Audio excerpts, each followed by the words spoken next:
प्यारे विद्यार्थियों, हम कॉम्प्लेक्स नंबर्स का टॉपिक इस समय पढ़ रहे हैं, जिसमें हमने अभी तक पिछले वीडियो में कॉम्प्लेक्स नंबर्स के बारे में इंट्रोडक्शन कर लिया था कि कॉम्प्लेक्स नंबर्स होते क्या हैं। अब हम अलजेब्रा ऑफ कॉम्प्लेक्स नंबर्स इस टॉपिक पर बात करने जा रहे हैं। अलजेब्रा ऑफ कॉम्प्लेक्स नंबर्स क्या है कि दो कॉम्प्लेक्स नंबर्स को लेकर के उनके कुछ बेसिक ऑपरेशंस के बारे में हम बात करेंगे। कॉम्प्लेक्स नंबर्स के स्क्वायर रूट के बारे में हम बात करेंगे। कॉम्प्लेक्स नंबर्स के केस में आइडेंटिटीज, जो अलजेब्रिक आइडेंटिटीज हमने जूनियर क्लासेस में पढ़ी हैं, उन आइडेंटिटीज को कैसे यूज करेंगे, ये सब चीजें हम इस वीडियो में इस टॉपिक में डिस्कस करने वाले हैं। तो सबसे पहला टॉपिक हम लेते हैं addition of two complex numbers. देखिए, मैं आपको बता दूं, कॉम्प्लेक्स नंबर्स को ऐड करना, सब्ट्रैक्ट करना, मल्टीप्लाई करना या डिवाइड करना, ये सब चीजें एग्जैक्टली उसी प्रकार से हैं जैसे आप 6th और 7th क्लास में अलजेब्रिक एक्सप्रेशंस को जोड़ते थे, घटाते थे, मल्टीप्लाई करते थे या डिवाइड करते थे। वहां हम लाइक टर्म्स को आपस में इकट्ठा कर देते थे और उसी के हिसाब से फिर हम जो भी ऑपरेशन करना होता था, जोड़, घटा, गुना, भाग, वो ऑपरेशन उस पर कैरी आउट करते थे। अब यहां एडिशन ऑफ कॉम्प्लेक्स नंबर्स की अगर हम बात करें तो बहुत ही आसान सा कंसेप्ट। देखिए, मान लीजिए दो कॉम्प्लेक्स नंबर्स आपको दिए हुए हैं, Z1 A plus iota B है और Z2 C plus iota D है। तो जब आपको ये नंबर्स ऐड करने के लिए कहा जाएगा तो आप क्या करेंगे, Z1 प्लस Z2 लिखेंगे और यहां Z1 और Z2 दोनों लिख देंगे। Z1 है A प्लस आयोटा बी और प्लस Z2 की जगह मैंने C प्लस आयोटा डी ले लिया। अब मैंने आपको बताया कि जो लाइक टर्म्स है, लाइक टर्म्स का मतलब एक जैसी टर्म्स, उनको इकट्ठा कर लेंगे। देखिए, ए और सी यहां पर दोनों रियल पार्ट्स हैं, ए इसका रियल पार्ट है और सी इसका रियल पार्ट है। रियल पार्ट्स को आपने इकट्ठा कर लेना है और आयोटा वाले जो टर्म्स आपको दिखाई दे रही हैं, मींस जो इमेजिनरी पार्ट है, उनको आपने इकट्ठा कर लेना है। इसका इमेजिनरी पार्ट आयोटा बी और इसका इमेजिनरी पार्ट आयोटा डी, इनको इकट्ठा कर लिया। अब जो ए और सी है ये इकट्ठे हो जाएंगे, इनको आप ऐड कर पाए तो ऐड कर लीजिएगा और आयोटा इन दोनों में से कॉमन लेके बी प्लस टी ये इकट्ठा हो जाएगा, इसको भी आप ऐड कर सकें तो ऐड कर ले। जैसे मैं एक एग्जांपल ले लेता हूं, Z1 ले लिया मैंने 3 - 4 आयोटा और Z2 में ले लेता हूं 2 प्लस आयोटा। जब इनको ऐड करेंगे तो क्या होगा, Z1 प्लस Z2। अगर आप इस प्रकार से पूरा डिस्क्राइब करके करना चाहें तो आपकी मर्जी है, अदरवाइज यहां देखिए, जब हम Z1 और Z2 को ऐड करते हैं तो रिजल्ट क्या आ रहा है, A प्लस सी, मतलब दोनों के रियल पार्ट्स जुड़ जाएंगे, plus iota into B plus D, means iota के साथ इमेजिनरी पार्ट्स का सम आ जाएगा। तो यहां अगर हम इसको करें तो देखिए, रियल और रियल पार्ट जुड़ जाएंगे, 3 + 2 आ जाएगा। और आयोटा वाली जो टर्म है वो क्या आएगी, देखिए, आयोटा इंटू इसका इमेजिनरी पार्ट -4 है और इसका इमेजिनरी पार्ट 1 है। आयोटा अकेला है तो उसका कोफिशिएंट 1 लेके चलेंगे, तो Z1 प्लस Z2 यहां आ गया 5 और इसको सॉल्व करेंगे -3 आयोटा, 5 - 3 आयोटा।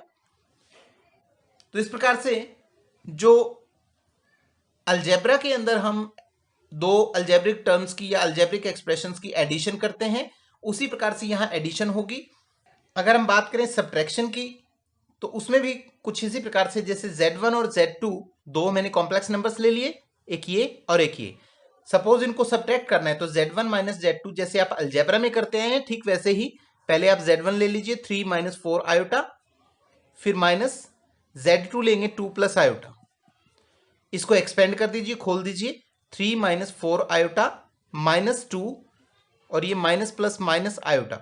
फिर आप क्या करें कि जो रियल पार्ट्स हैं या जो विदाउट आयोटा वाली टर्म्स है, जिनमें आयोटा नहीं है, वो इकट्ठी कर लें, 3 और -2 इकट्ठा हो जाएगा और आयोटा वाली दोनों टर्म्स इकट्ठी कर लें, -4 आयोटा और माइनस आयोटा।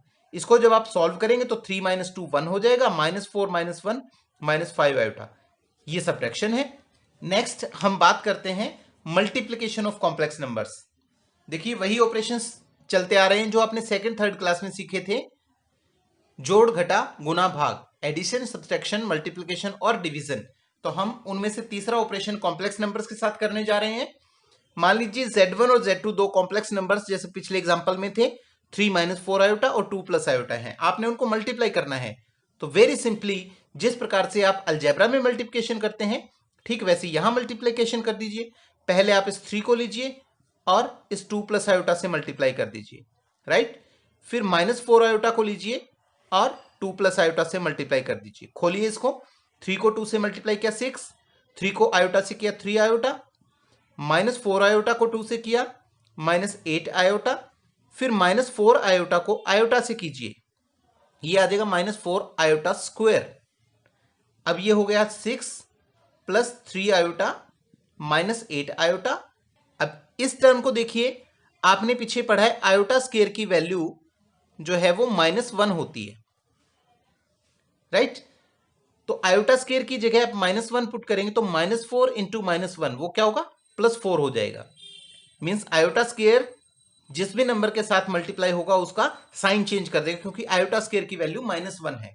तो 4 आयोटा स्क्वायर नेगेटिव था, अब आयोटा स्क्वायर को हम रिमूव कर देंगे, हटा देंगे यहां से, क्योंकि उसकी वैल्यू -1 है और वो यहां इसको पॉजिटिव कर जाएगा, +4 हो जाएगा। अब आप इसमें देखिए आयोटा वाली टर्म्स इकट्ठी लेंगे, विदाउट आयोटा 6 और 4 है, रियल पार्ट्स जो है इनको ऐड कर दीजिए, 6 और 4 10 हो जाएगा, 3 - 8 -5 आयोटा। ये दो कॉम्प्लेक्स नंबर्स का मल्टीप्लिकेशन करने का तरीका हो गया, ये दोनों का प्रोडक्ट आ गया। अब मल्टीप्लिकेशन के कंसेप्ट से ही एक और चीज निकल के आती है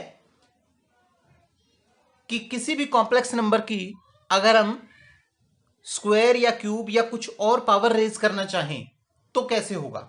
मान लीजिए हम चाहते हैं कि 3 - 4 आयोटा का स्क्वायर क्या होगा, या 4 + 5 आयोटा का क्यूब क्या होगा। इस प्रकार के क्वेश्चंस को कैसे करेंगे, देखिए कोई नई चीज नहीं है, फिर आपको बता रहा हूं, जिस प्रकार से आप अलजेब्रा में आइडेंटिटीज को यूज करते आए हैं एग्जैक्टली उसी प्रकार से यहां पर भी आपको आइडेंटिटीज का ही प्रयोग करना है। इस क्वेश्चन में आइडेंटिटी यूज करेंगे a - b का होल स्क्वायर वाली, a² + b² - 2ab। इसमें आप यूज करेंगे, देखिए ये दो टर्म्स है, बाइनोमियल है और बीच में प्लस साइन आ रहा है, तो आप इसको a + b लेके चलेंगे और ऊपर क्यूब है, तो ये क्या बनेगा, देखिए मैंने ऊपर आइडेंटिटी लिख दी है जो हम इसमें यूज करने जा रहे हैं। a + b का होल क्यूब जो है वो a³ + b³ + 3ab into a + b होता है, ये आप 6th क्लास से पढ़ते आ रहे हैं। अब इस आइडेंटिटी का यूज करके आप इसको खोलेंगे तो क्या होगा, a³ करेंगे 4 का क्यूब हो जाएगा, b³ करेंगे 5 आयोटा का क्यूब हो जाएगा, plus 3ab 3 × 4 × 5 iota into a + b करेंगे वो 4 + 5 आयोटा हो गया।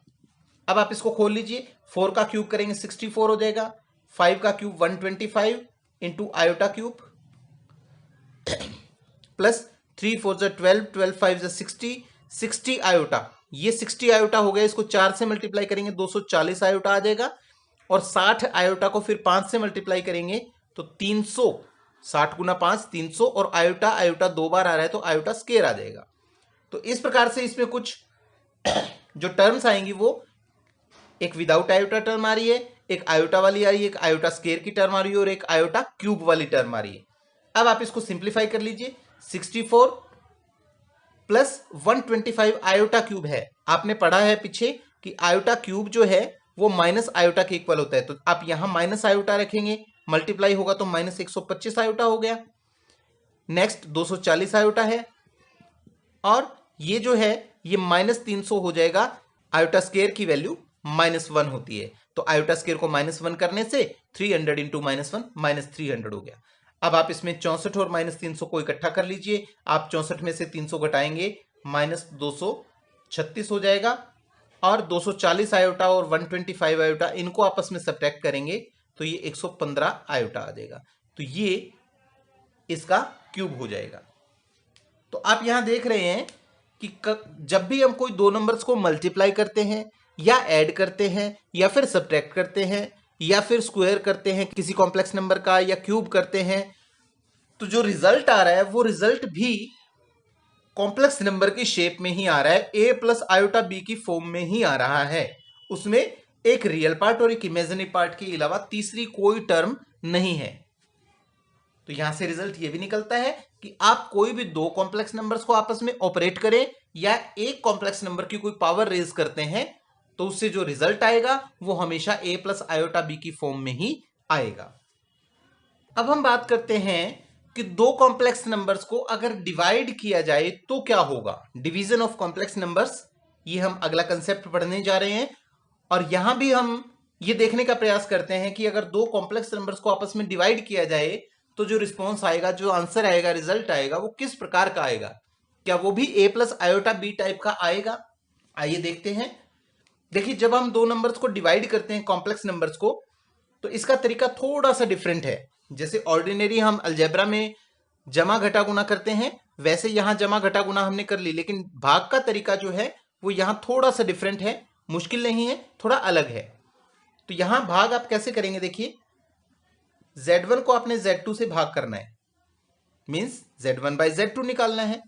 तो आप Z1 को ऊपर और Z2 को नीचे डिनोमिनेटर में रख लीजिए और रिकॉल कीजिए, याद कीजिए, 9वीं क्लास के अंदर एक कंसेप्ट आपने पढ़ा था, हर का परिमेयकरण या रेशनलाइजेशन ऑफ डिनोमिनेटर। तो आप इसका जो डिनोमिनेटर है, हर है, उसको रेशनलाइज कर दीजिए, परिमेयकरण कर दीजिए उसका। किस प्रकार से करेंगे? जैसे 3 plus 4 iota upon 2 minus 3 iota है, तो आप 9th क्लास में एक तरीका इस्तेमाल करते थे कि डिनोमिनेटर में दो टर्म्स आपको दिखाई देंगी वहां पर, तो उन दोनों टर्म्स के बीच का जो सिंबल है, जो निशान है, उसको आप चेंज कर दीजिए। ये माइनस दिख रहा है आपको, आप प्लस साइन लेकर के 2 प्लस 3 आयोटा से ऊपर और 2 प्लस 3 आयोटा से ही नीचे मल्टीप्लाई कर दीजिए इस नंबर को। इससे क्या होगा? कोई फर्क नहीं पड़ेगा, क्योंकि सेम नंबर से ऊपर और नीचे मल्टीप्लाई कर रहे हैं। लेकिन होगा क्या कि जब आप ऊपर वालों को और नीचे वालों को अलग अलग से मल्टीप्लाई करेंगे, तो नीचे वाला जो नंबर है वो रेशनलाइज हो जाएगा और उसमें आयोटा की टर्म एलिमिनेट हो जाएगी, खत्म हो जाएगी। वो देखिए कैसे, आप इसको इससे मल्टीप्लाई कर लीजिएगा। देखिए मैं सीधा डायरेक्ट, देखिए मैं डायरेक्ट कर रहा हूं, 3 को 2 से कर रहा हूं 6, फिर मैं 3 को 3 आयोटा से कर रहा हूं 9 आयोटा, 4 आयोटा को 2 से किया 8 आयोटा, 4 आयोटा को 3 आयोटा से करेंगे 12 आयोटा स्क्वायर आएगा।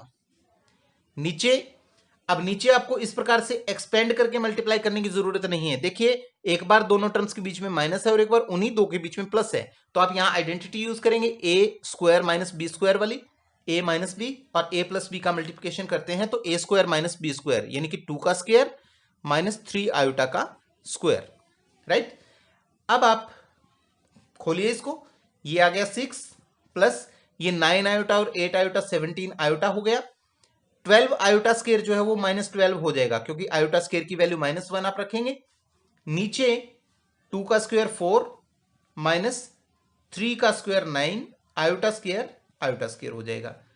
अब ऊपर देखिए 6 माइनस 12 माइनस 6 हो गया, प्लस ये 17 आयोटा है, और नीचे 4 प्लस 9, अगेन वही चीज, आयोटा स्क्वायर की वैल्यू -1 होती है, तो -1 रखने से ये -9 -1 की मल्टीप्लिकेशन +9 हो जाएगी। आप सीधा याद रखें कि आयोटा स्क्वायर जिस भी नंबर के साथ लगा हुआ है, आपने क्या करना है, आयोटा स्क्वायर को वहां से हटा देना है और उस नंबर का साइन चेंज कर देना है। जैसे यहां -9 दिख रहा है आपको, ये +9 कर दिया, आयोटा स्क्वायर मैंने यहां से हटा दिया, तो ये नीचे 13 आ गया। अब आप क्या करेंगे, -6/13 तो अलग कर लेंगे, प्लस 17 आयोटा बाई 13 जो है, ये 17/13 आयोटा ये अलग कर लेंगे, क्योंकि 13 नीचे है तो वो इन दोनों को डिवाइड कर रहा है। तो यहां आप देख रहे हैं कि एक रियल पार्ट और एक इमेजिनरी पार्ट के साथ यहां भी जो रिजल्ट आ रहा है वो a प्लस आयोटा बी की फॉर्म में, यानी कि एक कॉम्प्लेक्स नंबर की फॉर्म में ही रिजल्ट आ रहा है। तो कहने का अर्थ ये हुआ कि कोई भी दो नंबर्स को आप ऐड करें, सब्ट्रैक्ट करें, डिवाइड करें, मल्टीप्लाई करें, या किसी नंबर की आप पावर रेज करें, उसका स्क्वायर करें, क्यूब करें, उसकी पावर 4, 5, 7, 8, 10 कुछ भी रेज करते हैं, तो जो आंसर आएगा वो आपका एक कॉम्प्लेक्स नंबर की फॉर्म में, means a plus iota B की फॉर्म में ही आएगा।